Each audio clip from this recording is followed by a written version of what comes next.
तो क्या हालचाल। आज जो हम मूवी को एक्सप्लेन करने वाले हैं उसका नाम परफ्यूम है, जो 2006 में रिलीज हुई थी। ये एक ड्रामा और थ्रिलर मूवी है जो आपको काफ़ी पसंद आएगी। चलो इसकी रेटिंग की बात करें तो इसे IMDb पे 7.5 की रेटिंग मिली हुई है। 59% लोगों ने रोटेन टोमेटोज मारे हैं और 56% मेटाक्रिटिक है और 88% लोगों ने इसे लाइक किया है। तो मूवी काफ़ी अच्छी है। चलो शुरू करते हैं। की कहानी जेल में शुरू होती है, जहाँ एक जंजीर में बंधे कैदी को दिखाया जाता है। आने वाले सैनिक कैदी को खोलते हैं और वो कैदी को घसीटते हुए बालकनी में ले जाते हैं। यहाँ सभी नागरिक चिल्लाते हुए और उसे हत्यारा और खूनी जानवर कहते हुए दिखाई देते हैं। जेलर एक गार्ड से अपनी सज़ा की घोषणा करने के लिए कहता है। भीड़ के सामने गार्ड ने घोषणा की कि अदालत ने 2 दिनों के बाद फांसी की सज़ा की घोषणा की है, लेकिन फांसी देने से पहले जल्लाद उसके हाथ और पैर तोड़ देगा। और सभी लोग इसे सुनकर रोमांच से भर जाते। आखिरकार वो हत्यारा कौन है, चलो देखते हैं। अब कहानी कुछ सालों पहले की है, जहां हम पेरिस फिश मार्केट का एक दृश्य देखते हैं, जो शहर के सबसे बदबूदार जगह थी। लोग मछली और मांस बेचकर अपनी रोटी और मकान का खर्चा चलाते थे। यहाँ हम एक मछली बेचने वाली महिला को देखते हैं, जो एक मरे हुए बच्चों को जन्म देती है। और इस महिला ने पहले भी 4 मरे हुए बच्चों को जन्म दिया था और वो उस बच्चों को सड़ी हुई मछली के साथ फेंक देती है। लेकिन उसने अब की बार जिंदा बच्चे को जन्म दिया था, लेकिन उसे मरा हुआ समझकर वो उसे एक धारा में फेंक देती है। अब वो बच्चा सड़ी मछली की गंध के कारण रोता है। वहाँ खड़े लोग ने इस बच्चे की रोने की आवाज़ को देखा और उसके माँ को फांसी पे लटका दिया। ये बच्चा वही कैदी है जिसे सज़ा का ऐलान किया गया था। उसका नाम जॉन था। उसके पास 2 गुण थे। सबसे पहले उसके पास ऐसी नाक थी जो सूंघने का काम अच्छी तरह अंजाम देती थी, और दूसरी बात, अगर कोई उसे छोड़ देता है तो वो व्यक्ति किसी तरह मर जाता है। जैसे कि उसकी माँ ने जन्म के बाद उसे छोड़ा तो उसे मौत की सज़ा हो गई। और जॉन को मैडम गुलात के अनाथालय में भेज देते हैं, जो केवल पैसे के लिए बच्चे पालने के काम करती थी। लेकिन अनाथालय में बच्चे असुरक्षा महसूस करते हैं, इसलिए वो जॉन को मारने की कोशिश करते हैं। लेकिन गुलूत उसे वहाँ आके बचा लेती है, उन बच्चों की पिटाई करती है। आने में कठिनाई का सामना करते हुए जॉन एक शब्द भी नहीं बोला 5 सालों के लिए, लेकिन सूंघने की अपने टैलेंट का उपयोग करते हुए वो सब कुछ के बारे में जानता था। अनाथालय में कम सुविधा के कारण गुलूत उसे 13 साल की उम्र में जानवरों के खाल बेचने वाले आदमी को बेच देती है। जैसे ही जॉन वहाँ से निकलता है, कुछ चोर गुलूत को मार डालते हैं और उसके पैसे भी चुरा लेते हैं। जॉन का खरीदार जॉन से कड़ी मेहनत करवा के लेता है और वो उसे उस शहर में ले जाता है जहाँ कोई गंदगी नहीं होती है। जॉन पहली बार अच्छी दुनिया का स्वाद लेता है। अपना सामान छोड़कर जॉन एक परफ्यूम की दुकान की ओर आकर्षित होता है। वो एक दुकानदार को एक बहुत फेमस परफ्यूम पकड़े हुए देखता है और एक ही समय में वो एक फल बेचने वाली लड़की से आने वाली एक और खुशबू को महसूस करता है। वह उसकी खुशबू पे आकर्षित हो जाता है और उसका पीछा करता है। वो लड़की उसे भूखा समझकर ले जाने के लिए फल देती है, लेकिन जॉन उसका हाथ पकड़ लेता है। इस पर वो डर जाती है और वहाँ से डर के भागने लगती है, लेकिन जॉन उसके खुशबू की अपनी भावना को महसूस कर पाता है। वो उसका पीछा करता है और उसके पीछे जाके बैठ जाता है। लड़की को उसके पीछे होने पर किसी की मौजूदगी का शक होता है और वो डर के मारे लड़की चिल्लाने लगती है, लेकिन जॉन लोगों के ध्यान से बचने के लिए उसका मुंह दबा देता है, जिससे कि लोग वहाँ इकट्ठा ना हो। जैसे ही लोग निकलते हैं, जॉन लड़की मुंह से हाथ हटा लेता है और यहाँ लड़की मर गई होती है और उसकी खुशबू धीरे धीरे जॉन को महसूस होना बंद हो जाती है। खुशबू वहाँ से चली गई होती है। अब एक और कैरेक्टर की बात करते हैं, जो पेरिस शहर का महान परफ्यूमर था, और शहर में नए परफ्यूमर के आने से उसका काम भी कम हो गया था। वो दूसरे परफ्यूमर की नकल करता था। शाम जॉन बकरियों की डिलीवरी के लिए बालदेनी की दुकान पर जाता है और वो वहाँ परफ्यूम की वैरायटीज को देखता है। बालदेनी के शरीर की खुशबू को भापते हुए जॉन कहता है कि वो उनके लिए भी ऐसी परफ्यूम बना सकता है, और बालदेनी उसका मजाक उड़ाता है। जॉन उसे अपने टैलेंट के बारे में बताता है। बालदेनी उसे एक मौका देता है। एक परफ्यूम बना के जॉन बालदेनी को देता है, जो बहुत अच्छी खुशबू को महसूस करता है। यह परफ्यूम सबसे प्रसिद्ध परफ्यूम था, इसलिए बालदेनी चकित रह जाता है। देखकर जॉन उसे बताता है कि वो इससे भी अच्छा परफ्यूम बना सकता है।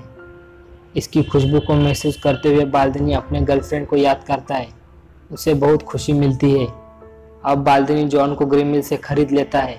उसी रात शराबी ग्रिमिल एक नदी के धारा में गिरकर मर जाता है। बाद उसके परफ्यूम को जॉन के कारण पूरे पेरिस में लोकप्रियता मिलती है और वो जॉन को परफ्यूम के अपने तरीकों के बारे में सिखाता है। वो जॉन को बताता है प्रत्येक परफ्यूम में 3 सेट होते हैं जिसमें प्रत्येक में 4 खुशबू होती है। इसका मतलब है कुल 12 खुशबू होते हैं जो इंसान द्वारा आसानी से मिल जाते हैं। अन्यथा इस दुनिया में कोई भी मौजूद आदमी इस परफ्यूम से मेल नहीं खा सकता।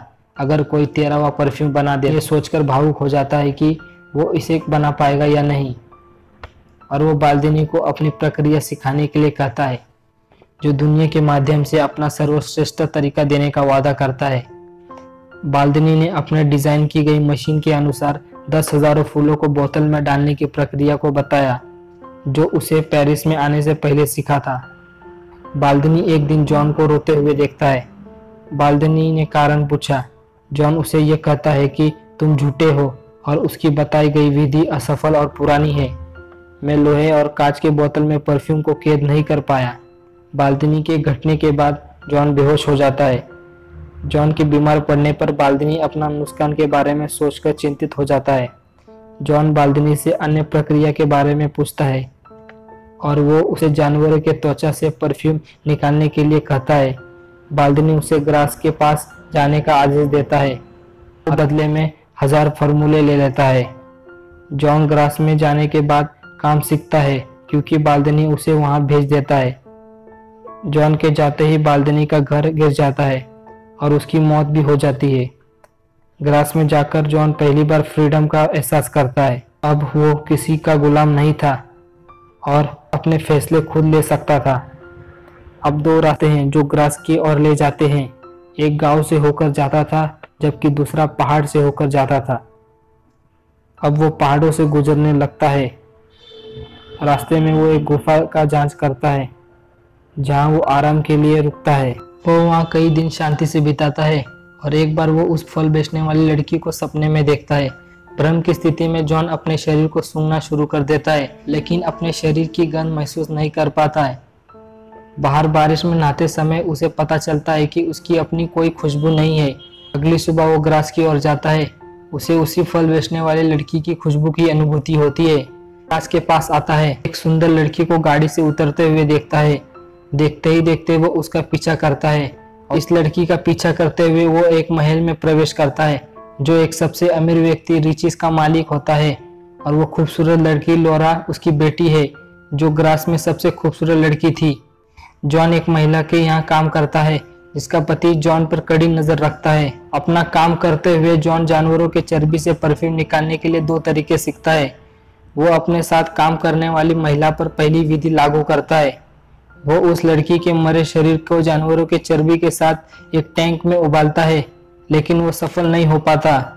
दूसरी प्रक्रिया में वो स्ट्रीट वॉकर को मार देता है और उसे वो कपड़े में जानवरों की चर्बी को इस्तेमाल करता है और उसकी डेड बॉडी को चमकाने के लिए वो उसे कपड़े में लपेटता है, और वो बाल्दनी की बताई गई विधि के अनुसार उसे कपड़े में परफ्यूम निकालते समय सफल हो जाता है, जिससे वो जांच के लिए स्ट्रीट वॉकर के फालतू कुत्ते पे लागू करता है। बाल्दनी द्वारा बताई गई 13 बोतलों की सेट को बनाता है। मतलब है प्रत्येक बोतल के लिए एक व्यक्ति की हत्या। लोरा के बर्थडे पार्टी में सभी लड़कियां और लड़के वहां छुपन छुपाई खेलते हैं। मौका पाकर जॉन भी वहां पहुंचता है और लोरा पर हमला करता है, लेकिन वो बच जाती है और पार्टी में जुड़वा लड़कियों को गायब कर देता है। और हम देखते हैं जॉन इन 2 लड़कियों को मारने से पहले 2 बोतलें बनाता है और दोनों लड़कियों के शव शहर के पुल के नीचे तैरते हुए दिखाई देते हैं। इसके बाद पूरे शहर में लड़कियों की हत्याओं के सिलसिला शुरू हो जाता है। भयभीत लोग अपनी बेटियों को बचाने के लिए घरों के बाहर दरवाजे बंद करने लगते हैं, लेकिन जॉन ने बोतल के 12 सेट तैयार किए और उसी को एक बड़ी बोतल में मिला दिया। अब उसे परफेक्ट परफ्यूम बनाने के लिए एक और बोतल की जरूरत होती है। इसका मतलब है लोरा की हत्या। जांच करते हुए रिकिस कहते हैं कि सभी पीड़ित लड़कियां युवा थी। उनके शरीर पर जबरदस्ती या मार का कोई निशान नहीं है। इस मर्डर ने उन्हें एक कारण के लिए मार डाला है। सभी लोग मदद के लिए चर्च में आते हैं और चर्च के फायदे के लिए सहमत हो जाते हैं। वहां आकर एक आदमी उस कातिल के पकड़े जाने की सूचना देता है। यह सुनकर सभी लोग आनंद से भर जाते हैं। रिचिस इस खबर पर विश्वास नहीं कर पाता अपनी बेटी के बारे में चिंता करते वो ग्रास छोड़ने का फैसला करता है। इसलिए वो अगले दिन अपने लोगों के साथ वहाँ से निकल जाता है। शहर से लौरा जाने की खुशबू से जॉन को होश आता है। उसे याद करते हुए वो उसकी खुशबू को अपनी क्षमता के साथ पाता है। दूसरी तरफ स्ट्रीट वॉकर का कुत्ता जॉन के कमरे में अपने मालिक जो महिला के बाल पकड़ता है, जिससे ड्रॉट जान जाता है जो जॉन के साथ काम करता था। पुलिस की जांच में अन्य लड़कियों के कपड़े और बाल मिलते हैं। रिचेस पूरी रात अपनी बेटी लौरा के साथ एक होटल में रहता है और अपनी बेटी के कमरे की चाबी अपने कमरे में रखता है। जॉन अपने कमरे से लौरा के कमरे में जाने के लिए चाबी चुराता है। लौरा के कमरे में आकर रिची लौरा की डेड बॉडी को देखकर फुट फुट कर रोता है। अब जॉन 13वीं बोतल को अपनी अंतिम बोतल से मिलाता है और सफल हो जाता है। अब जॉन को पुलिस ने गिरफ्तार कर लिया होता है। कहानी फिर से शुरू होती है जहां 2 दिन बाद सजा की घोषणा की थी। लोग दूर दूर से जॉन को देखने आते हैं। जैसे ही वे उसे जेल से बाहर निकालते हैं, मौका पाते हुए जॉन ढक्कन की बोतल खोल देता है। जैसे ही लोग जॉन के इंतजार में खड़े होते हैं, वो एक राजकुमार के रूप में गाड़ी से बाहर आके वो जल्लाद के पास आता है। जल्लाद घुटने टेक कर रोते हुए जॉन को निर्दोष कहता है। अब जॉन रुमाल पर परफ्यूम छिड़कता है और सभी लोग उसे हवा में लहराते हुए स्वर्ग का स्वाद महसूस करते हैं और सभी उसे एक फरिश्ता कहते हैं। जॉन खुद को मानव जाति का उद्धारकर्ता समझने लगता है। वो लोगों के बीच में रुमाल फेंक देता है।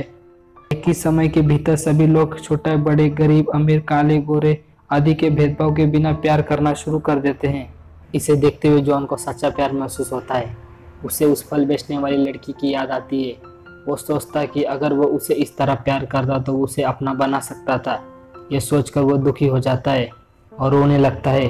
अचानक रिची जॉन की हत्या करने के लिए उसके हाथ में तलवार पकड़े वहाँ पहुँचता है, लेकिन परफ्यूम के जादू भी उसे बेकाबू कर देता है। अपने पैरों पर झुककर वो माफ़ी मांगने लगता है। जॉन को अपनी गलती का एहसास होता है। वो शहर छोड़ देता है। बाद में नागरिकों के बीच में से परफ्यूम का प्रभाव गायब हो जाता है। अब जॉन अपने जन्म स्थान फिश मार्केट में चला जाता है। अपने जेब से परफ्यूम की शीशी निकालकर वो उसके ऊपर डाल देता है। ये देखते हुए वहाँ बैठे सभी लोग परफ्यूम के प्रभाव के कारण उस पर कूद पड़ते हैं और उसे जिंदा ही मार देते हैं और मूवी यहीं पर एंड हो जाती है। अगर गाइस वीडियो अच्छी लगी हो तो वीडियो को लाइक करना और चैनल को सब्सक्राइब कर देना, जिससे हमारी आने वाली वीडियो आप तक पहुंचती रहे। तो अभी के लिए सी यू इन नेक्स्ट वीडियो।